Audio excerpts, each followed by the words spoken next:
Last episode में हमने देखा कि जिनोओ को फाइनली एस रैंक हंटर का लाइसेंस मिल जाता है और वो साउथ कोरिया का 10वां एस रैंक हंटर बन जाता है। ये न्यूज़ हर तरफ फैल चुकी थी और सबको जिनोओ के नए स्टेटस के बारे में पता चल गया था। फिर बिना टाइम वेस्ट किए जिनोओ डीमन कैसल में जाने की तैयारी करने लगता है। इसके लिए वो फायर आर्मर का कुछ पावरफुल वेपन्स लेने जाता है जो उसे डीमन कैसल में लड़ने में मदद करेंगे।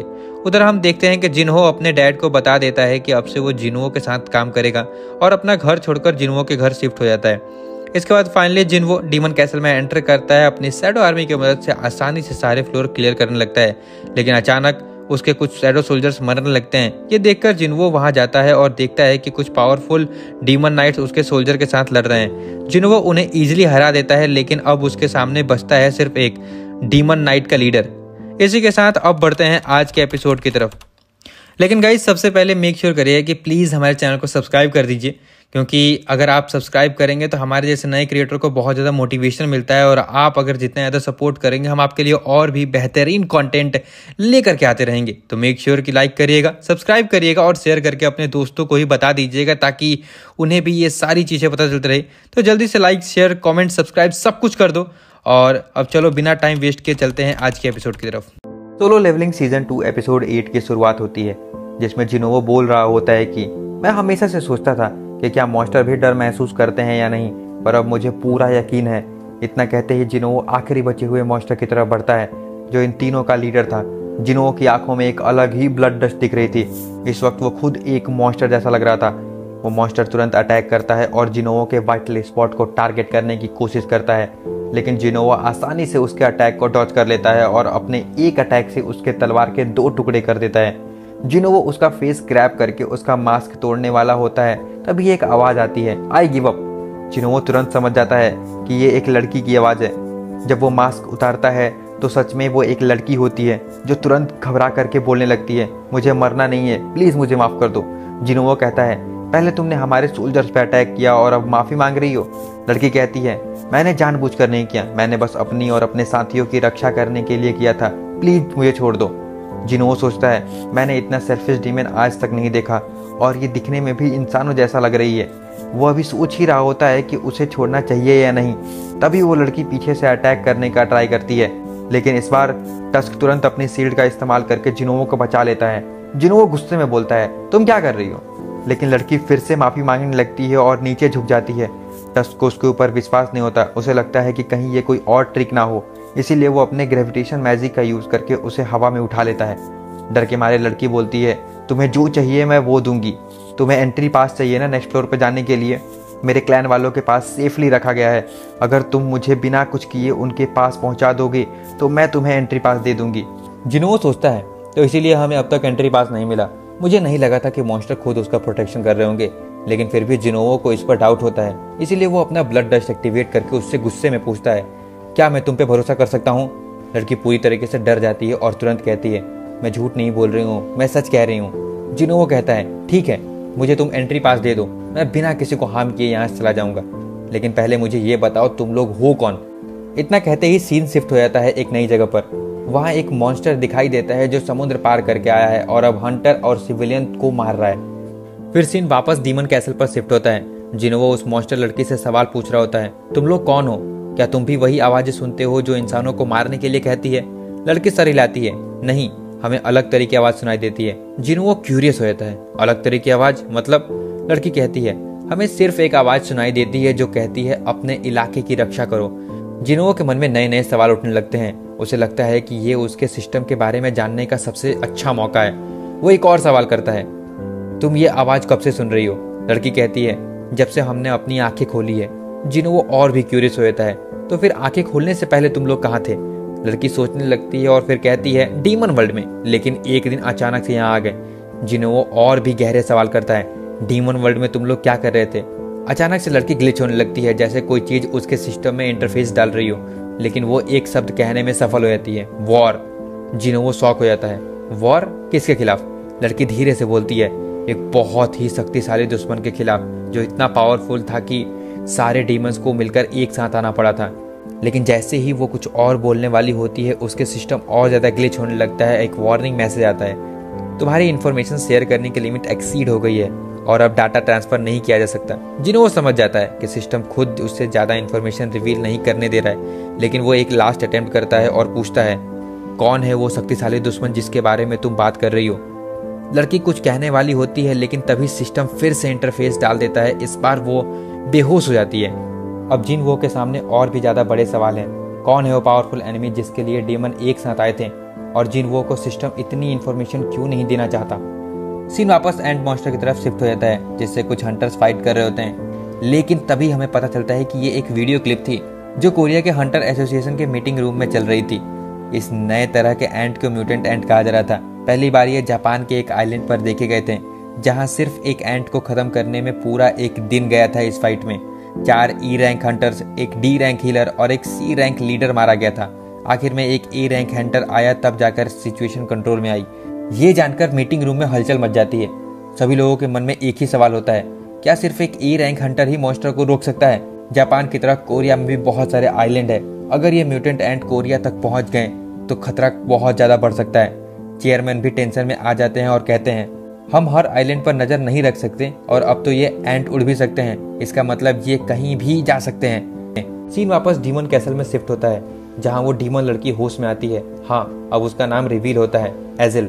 जिन्हों सीधा उससे एंट्री पास के बारे में पूछता है और कितनी दूर जाना है ये जानना चाहता है। तभी हमें डीमन कैसल के अंदर एक और कैसल दिखाई देता है जो एजिल का होता है। वहाँ एक बॉस उसका फादर होता है। जैसे ही एजिल जिन्हों को अंदर ले जाती है, उसके फादर घबरा जाते हैं और बोलते हैं, एजिल, ये तुमने किसे हमारे कैसल में ले आई हो? एजिल कहती है, पापा, ये मेरा दोस्त है। उसके फादर बोलते हैं, कौन सा दोस्त? पूरी आर्मी लेकर के आता है। इतना कहते ही सारे डीमन नाइट्स जिनोवो को घेर लेते हैं, लेकिन जिनोवो शांत रहता है और कहता है, मैंने एजिल से प्रॉमिस किया है कि मुझे सिर्फ एंट्री पास चाहिए। अगर मुझे ये मिल जाए तो मैं बिना किसी को हार्म किए यहाँ से चला जाऊंगा। एजिल के फादर को पता होता है कि कोई नीचे के फ्लोर को बहुत तेज स्पीड से क्लियर करता हुआ ऊपर आ रहा था। उसे समझ में आ जाता है कि जिनोवो को रोकना नामुमकिन है। वो थोड़ी देर सोचता है, फिर कहता है, तुम्हें सिर्फ एंट्री पास चाहिए है ना? जिनोवो कहता है, हाँ, और मुझे एजिल भी चाहिए कुछ दिनों के लिए।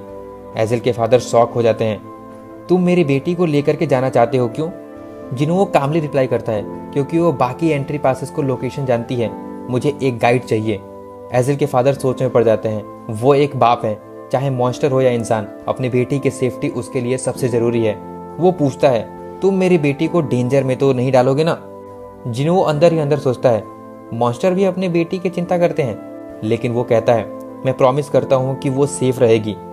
आखिरकार एजिल के फादर जिनोवो को एंट्री पास दे देते हैं। अब से हर फ्लोर क्लियर करने के लिए एंट्री पास लगेगा।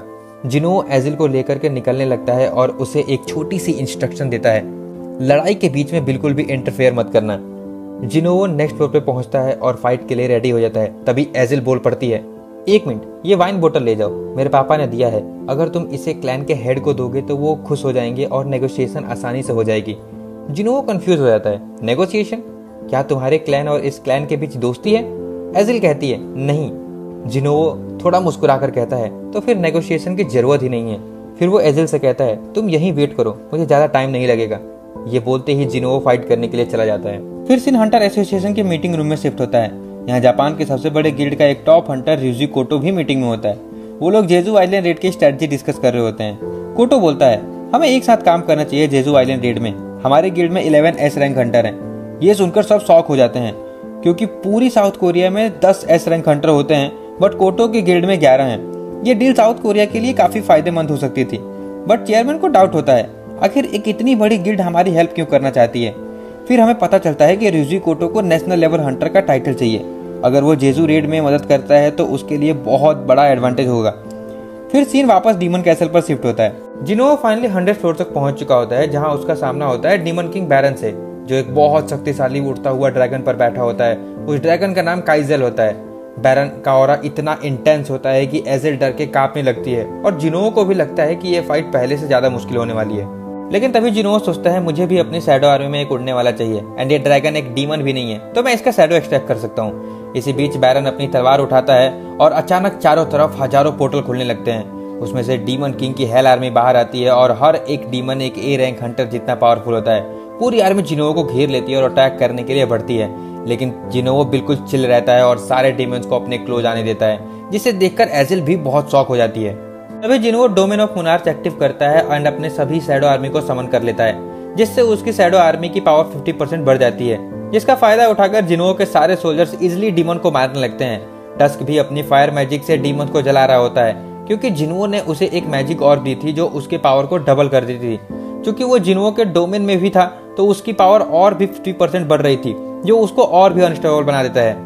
अपनी आर्मी का ये हाल देखकर बैरन फाइनली खुद फाइट में उतरता है और एक जबरदस्त लाइटनिंग अटैक लॉन्च करता है। जिन्हो आसानी से बच जाता है और एजिल को भी बचा लेता है, लेकिन उसकी शैडो आर्मी धीरे धीरे करके मरने लगती है। अगर जिन्हो ने बैरन को जल्दी नहीं रोका तो उसकी पूरी आर्मी खत्म हो सकती है।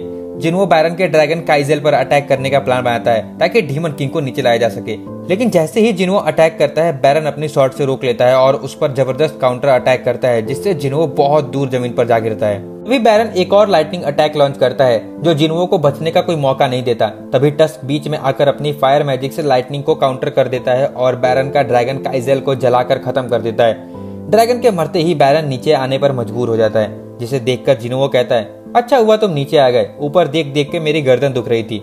लेकिन जैसे ही बैरन नीचे आता है उसने फिर से एक और लाइटनिंग ब्लास्ट लॉन्च कर दी, जो जिन्हो के शैडो आर्मी को तेज गति से खत्म करने लगती है।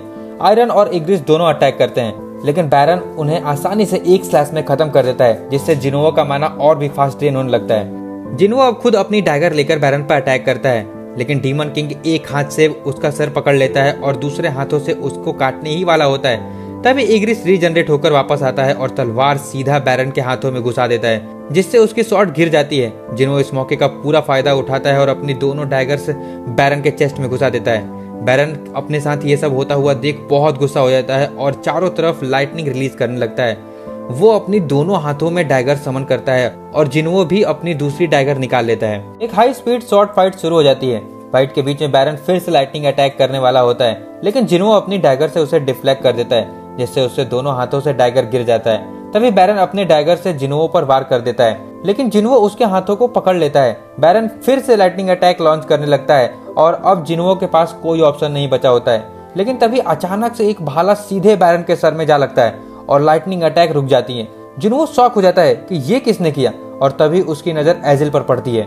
एजिल ने अपनी पूरी शक्ति लगाकर ये भाला फेंका था, उसकी वजह से बैरन का ध्यान भटक गया। जिन्हो ने इस मौके का पूरा फायदा उठाया और अपनी डोमिनेटर्स टच एबिलिटी एक्टिवेट करता है और बैरन के दोनों हाथों को उखाड़ देता है। फिर एक जबरदस्त पंच मारकर बैरन की गर्दन उखाड़ देता है और इसके साथ ही डीमन किंग डिफीट हो जाता है। एंड फाइनली सिस्टम का भी मैसेज आता है कि you have defeated demon king baron. ये सब देखकर एजिल शॉक हो जाती है। जिन्हो उससे कहता है, जाओ अपने फादर को बता देना कि तुम्हारा क्लैन अब फर्स्ट पे आ गया है। इसके साथ ही अब जिन्हो का लेवल भी 97 हो जाता है। इसके साथ ही ये एपिसोड यहीं पे खत्म होता है। अगर आपको ये एक्सप्लेनेशन थोड़ा भी अच्छा लगा हो तो लाइक और सब्सक्राइब जरूर कर देना। आपका सपोर्ट ही हमें बेहतरीन कंटेंट लाने के लिए मोटिवेट करते रहता है। और हाँ, आपके लिए एक क्वेश्चन है, जो सबसे पहले जवाब देगा उसका कमेंट नेक्स्ट वीडियो में पिन कर दिया जाएगा और शाउट आउट भी मिलेगा। जापान की वो कौन सी गिल्ड है जो कोरिया को जेजू रेड में हेल्प कर रही है, और उस गिल्ड का नेम क्या है? जल्दी से कमेंट कर दो अपना आंसर। बाकी आज के लिए इतना ही था, मिलते हैं नेक्स्ट वीडियो में।